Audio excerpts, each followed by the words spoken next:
大家好，我们是大叔中文。今天我们的声音有一点哀伤，对，因为最近国际间发生了一件我们都有一点伤心的事情。对，就是日本漫画界有名的漫画大师鸟山明去世了。对，那鸟山明这个日本漫画大师，他画了一个全世界的人都知道的漫画，叫做七龙珠，对不对？对，中文翻成七龙珠。这个我就不熟了啊。我这个七龙珠是不是就是我记得我小时候好像看过，好像是七龙珠散布在很多地方，然后大家要收集它。对吗？这只是第一阶段的故事，后面故事为什么在全球会大火起来？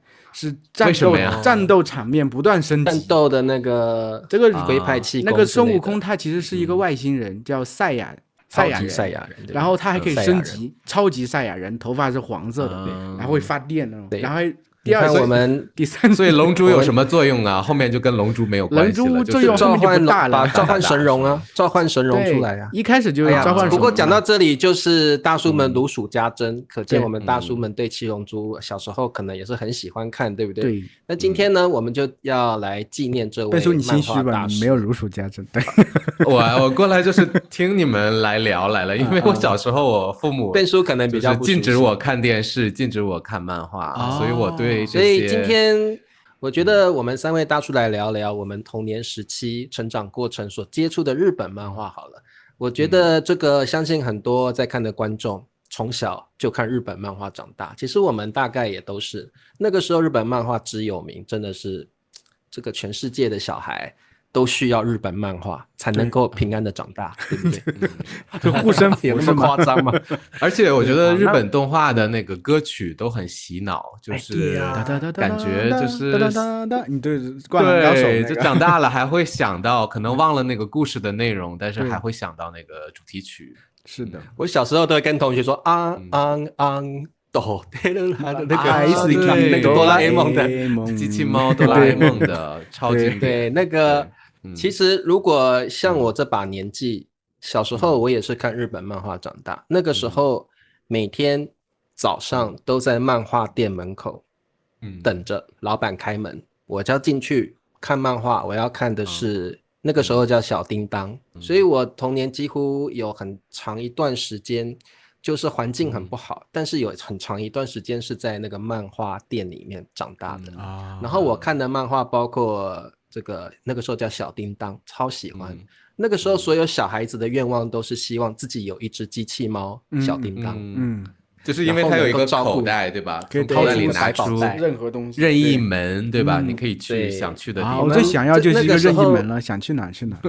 对，还有那个什么叫什么蜻蜓，我们的竹蜻蜓，对吧？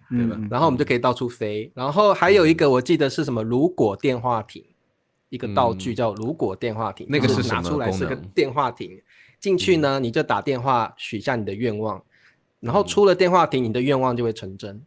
所以我记得那时候小叮当有个影集，就是大雄学业不好，运动也不好，他就跟小叮当要了那个如果电话亭，他进去之后许的愿望就是我希望变成一个巫师的世界，这样子我就可以用变魔法的世界，对，就很快乐，所以他就许愿希望世界变成一个魔法世界。然后出了电话亭，果然大家都会巫术，都会魔法，但是大雄还是巫术最差的人，因为他学业最不好，所以他还是在巫术的世界没有多大的长进。那你那是一个，我记得他们有短篇，对不对？不是一个短篇，对，我记得有短篇故事，有长篇故事，对，也有长篇、短篇。大长篇我看那个恐龙啊，他就是找了一个恐龙蛋，把它孵出来，恐龙世界，对，好像那个时候。对，那个时候其实慢慢的从漫画的时代慢慢演进到租录影带的时代，动画片的时代，所以那个时候家家户户都有这个那个租录放影机，就是你那个很大片的那种录影带。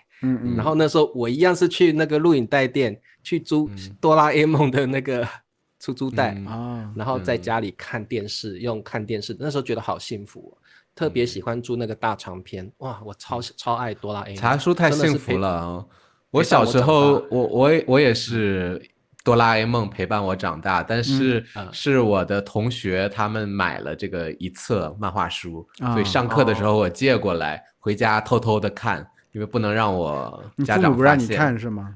对，所以我都躲在厕所里。就是看1-2个小时，我父母就过来说你在里边干嘛呢？还不出来，快出来！然后还要想藏在哪儿，藏在袖子里边，然后出去的时候不要被发现。不管课业重还是像我这种无忧无虑的小孩，我觉得好像日本漫画给了我们年轻的时候或小孩时期一个很棒的一个幻想，一个陪伴，一个幻想都有，一个陪伴。真的那个时候，我觉得日本漫画也给我们很大的影响。对，小叮当它是一种像，我是觉得首先给我们一个像想象力的拓宽，它有很多各种想象力的东西，天马行空的想象，所以特别适合小孩子们去看。但是其实再大点的话，我其实看了非常非常多的漫画，甚至小时候一度想，我也要成为一个漫画家。我那个时候对，我那个时候就是模仿他画画呢，比如说七龙珠啊，还有这个什么圣斗士星矢啊什么的。你在纸上画，然后甚至在家里的白墙上画，反正到处都画是。我爸妈看我这么喜欢画画，就是送我去那个学那个素描。所以其实说到日本漫画，我其实想到一点，就是日本漫画为什么这么流行，就它有一些元素你要和中国，其实我和笨叔我们小时候在大陆是有那个一个形式叫做连环画，你看过没有？连环画啊。就是一页小人书对吗？就是小人书，也叫连环画。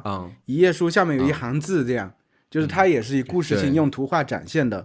但是那个时候，后来漫画进来之后，完全这个连环画就没人看了，因为连环画画的有一点呆板，感觉对呆板对，而且它故事比较老，同时这是一点。而且说实话，漫画它运用的是那种电影的语言，是有分镜头的。看起来是很爽的，你就感觉像在看电影一样的。特别是像七龙珠那个鸟山明最出色的地方，就是它的镜头画的特别好，真的感觉一个个镜头就像在看电影一样。还有我当时印象很深刻，他们有音效呢，就日语里头可能有很多音效啊，那个中文里头没有那么多声音的词汇，但日语里对那个字的感觉都是动感的，那个字就是一点点变大呀，好像真有那个爆炸的效果。对，确实。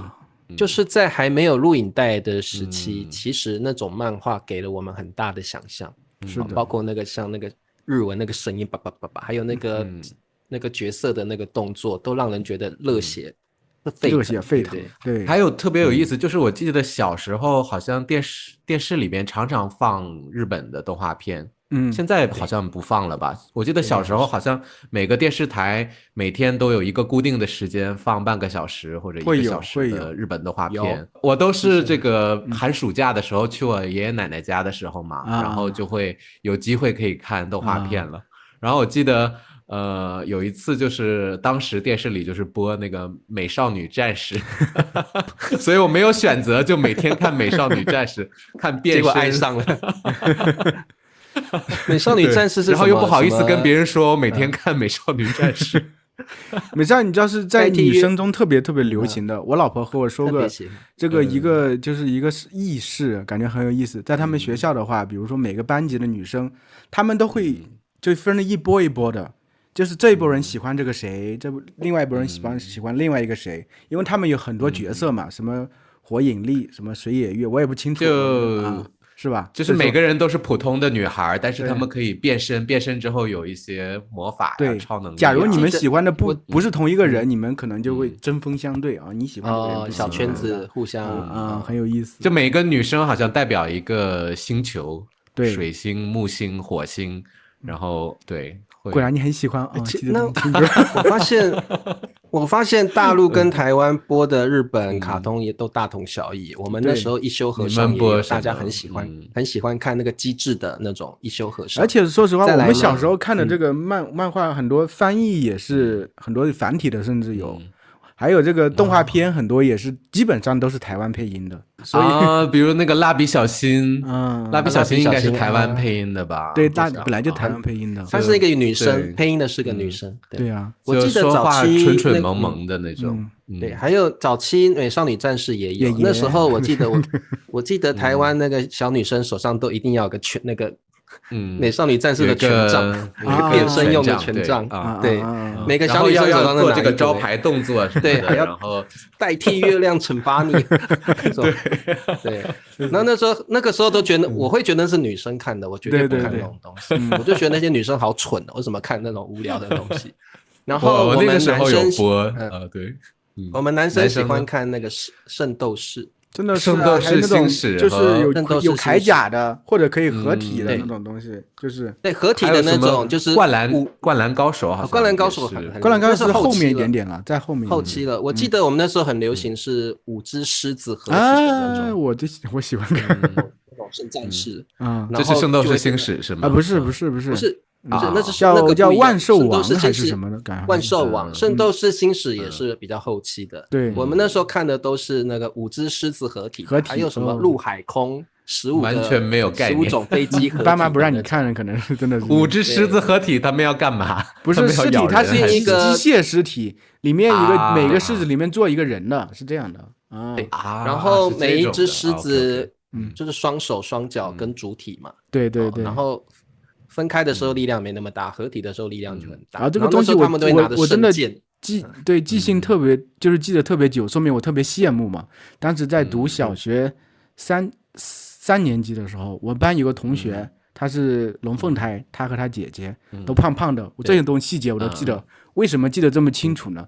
因为他们家有这个五头狮子的这个玩具，我当时去过一次，我就羡慕死了，我真的是。对，我那个时候小孩子的时候最想要去有钱人家里，就是那种有钱人家里都有那个，那时候叫科学小飞侠啊，不晓得你们有没有看过？我们没有的。然后呢，那个凤凰号就是那个他们驾的飞机就是凤凰的形状，然后会变成火凤，会变成火凤，然后就可以打击犯罪。然后那个我就最喜欢去同学家里有那个凤凰号模型的，每天都去摸啊，我也好想要有一台这样子。那后来在漫画里，凤凰号被毁掉了，被恶魔党毁掉了。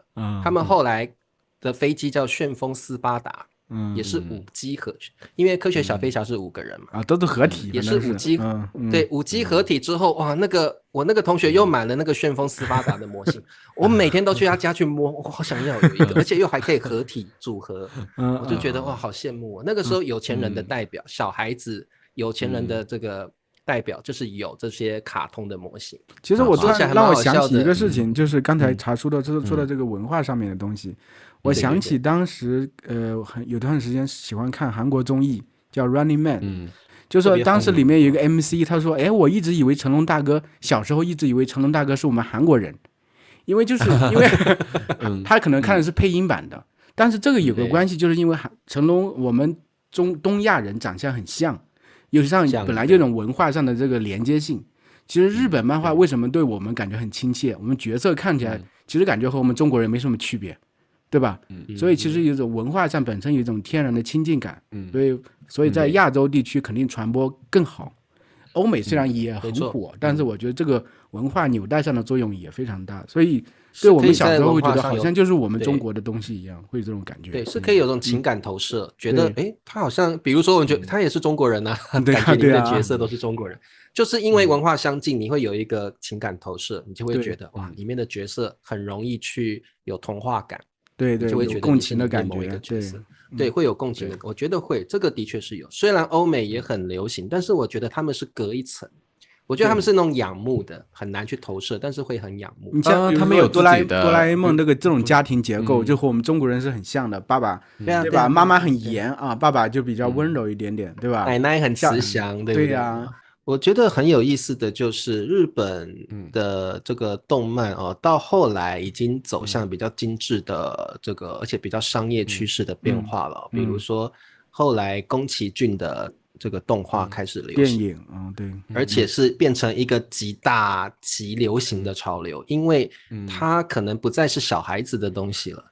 是一种文它可以化现象画的这个内容已经可以投射到大人的成长或心理，甚至去影射战争的残酷。对，还有一些对于环保意识的这个抬头的一些想法，我觉得他都把它做到这个动画里面去。所以我觉得宫崎骏的这些卡通跟动画对我来讲是个很大的震撼，因为那时候我高中，所以我看到这些卡通的时候，我真的不觉得我在看卡通。我觉得它满足了我的一部分的幻想之外，真的我也会去思考到战争很可怕，像他那个萤火虫之墓，其实就是写一对很可怜的兄妹，对，然后因为战争的关系，生活很困苦。然后还有天空之城，其实是有一点影射到环保议题，也对我们有很大的震撼。特别里面那个一些狂想的情节，什么那个石头叫什么石忘记了。对，忘了，然后反正带上去会飘在空中，那个石头飞起来，对，飘起来。天空之城就是这样飞在空中的。对，然后所以宫崎骏的漫画是什么样？是一个一个长篇故事吗？它是电影，还是说是一个整体的电影，算是全部是电影，动画电影，对，应该叫做。对。然后那个时候，其实我最早接触，就甚至是我高中老师在自习课的时候放了《天空之城》给我们看啊，然后全班大部分的同学都是第一次看，回响非常大。所以老师在第2个星期又放了龙猫，龙猫深受女同学喜爱，觉得很可爱。对啊，然后其实龙猫也是有一部分在讲一些亲子关系的一些议题在。所以其实这些影片对于这个高中生阶段这种半大人的这种阶段来讲，其实是成长的影响、观念的影响都很大。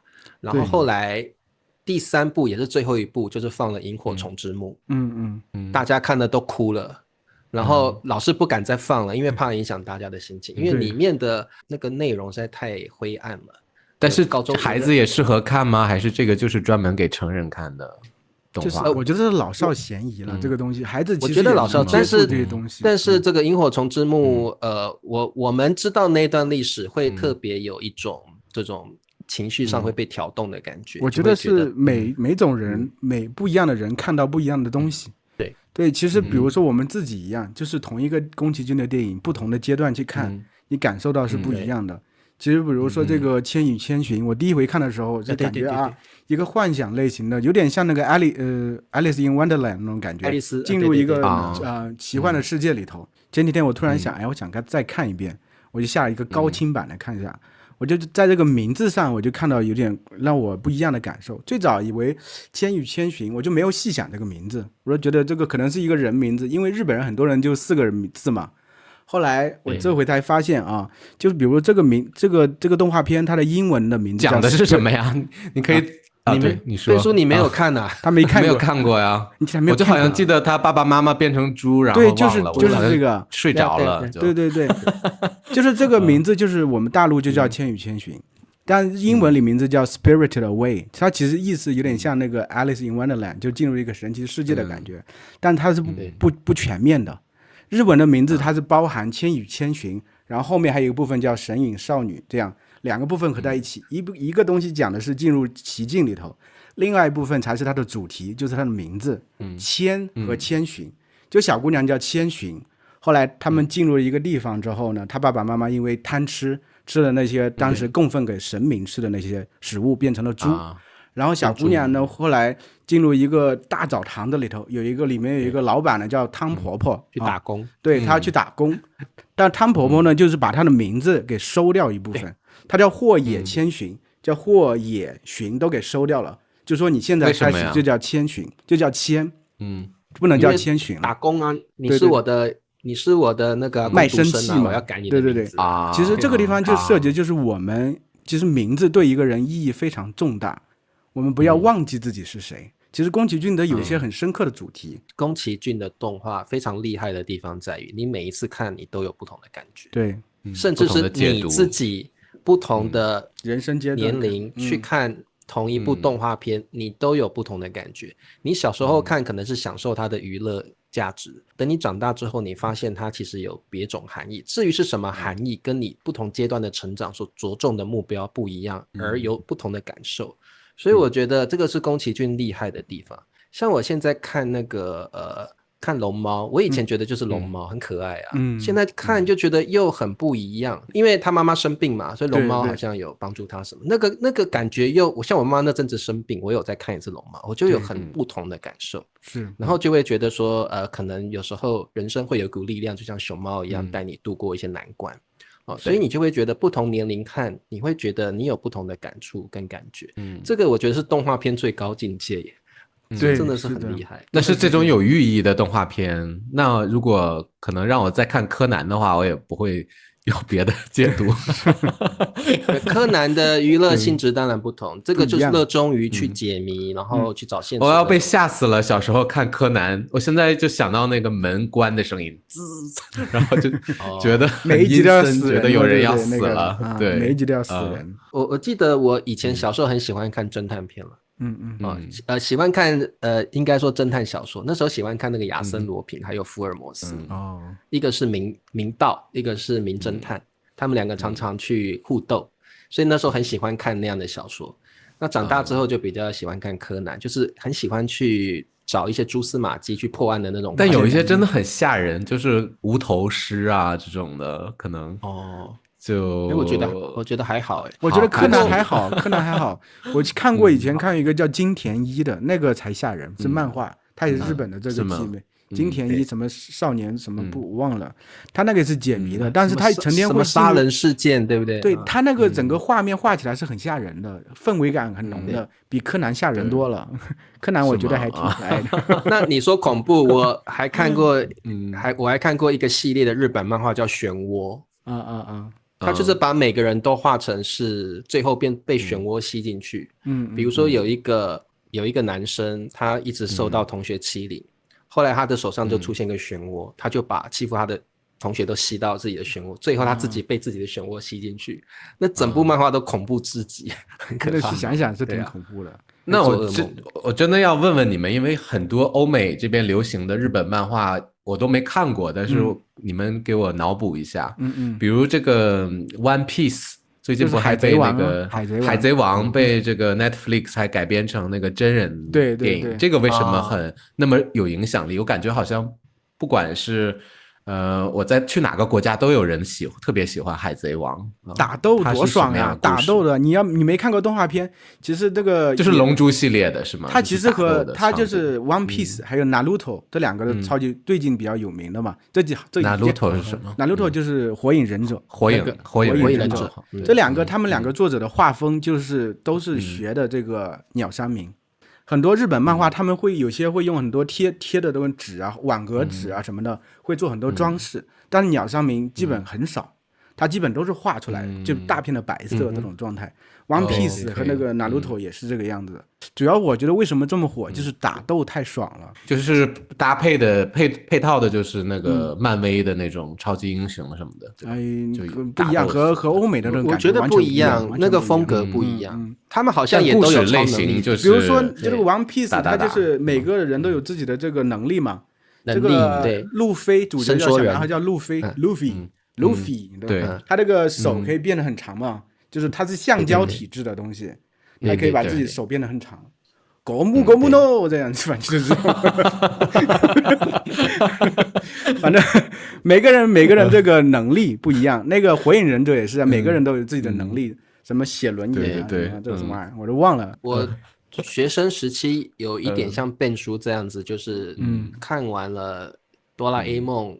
我那时候还很喜欢看三眼神童啊，我也看，然后还有假面超人，那个都很好看。然后我记得那一阵子在读书了，就没有去看这些漫画了。所以那些高中同学、国中同学在聊这些的时候，我都觉得切，那什么东西啊！我用功读书的孩子是不会看那些的。然后我发现我出社会之后，我真的比别人阶段都晚。我出社会之后，我才开始迷上这些漫画。我出社会之后，我在工作了，我才开始看那个《圣斗士星矢》。然后还有我其实很喜欢那种卡片系列的那种，比如说我们这边叫游戏王，就是讲那个埃及法老王那个故事，然后大家抽卡片，然后用卡片对战那种，我特别喜欢。然后当然还有神奇宝贝，现在叫宝可梦，那个我非常喜欢。我那时候甚至会去买那个游戏来玩，甚至现在都有手机游戏可以玩那些，我甚至很迷，会去玩那些线上游戏。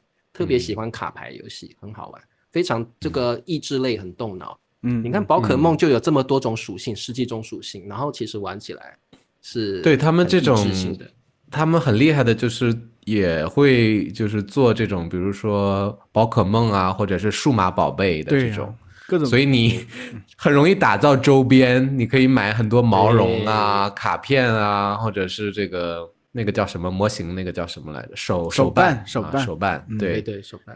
就是我觉得其实他们是这个非常厉害，人群全覆盖，不管你喜好任何东西，它都有对应的这个漫画等着你，对吧？也可以变得非常商业化，像我的学生好多去日本回来就特意的买一个毛绒啊、宝可梦的或者是数码宝贝的，就家里像现在这些卡牌对战的动画跟游戏都已经有全球性的竞赛了。所以那个商机都是好几亿美元的。对啊，你看还是 cosplay 啊这些东西，不都就是 cosplay 对，日本人都会包装这个东西啊。这种卡通东西可以包装成全球性的对战活动。对，然后大家为了要去对战，都会去买那个卡片，然后就会形成一个很大的经济圈。那我们今天借的这个节目呢，当然是跟我们的日本漫画大师鸟山明致敬之外，我们也趁这个机会聊聊大叔们童年时光。这些日本动画、日本的这些好玩的游戏是怎么陪伴我们长大的？那各位同学，我相信你们很多也是像我们这样长大的。你们看过哪些日本漫画？在你的国家哪些日本漫画？我们很好奇的是，在你们国家，比如说哆啦 A 梦怎么说？那在你们国家 One Piece 怎么说？海贼王怎么说？在你们国家火影忍者怎么说？然后我们很好奇，可能每个国家的你们会更喜欢看超级英雄这个美式的这个漫画，还是喜欢看日式的、东方的、日本式的这种？都留言告诉我们，我们非常好奇哦。好，那今天的节目就到这儿，希望今天的节目带给大家很多小时候的回忆好，那么我们下次我们下次见喽，再见。好的，拜拜。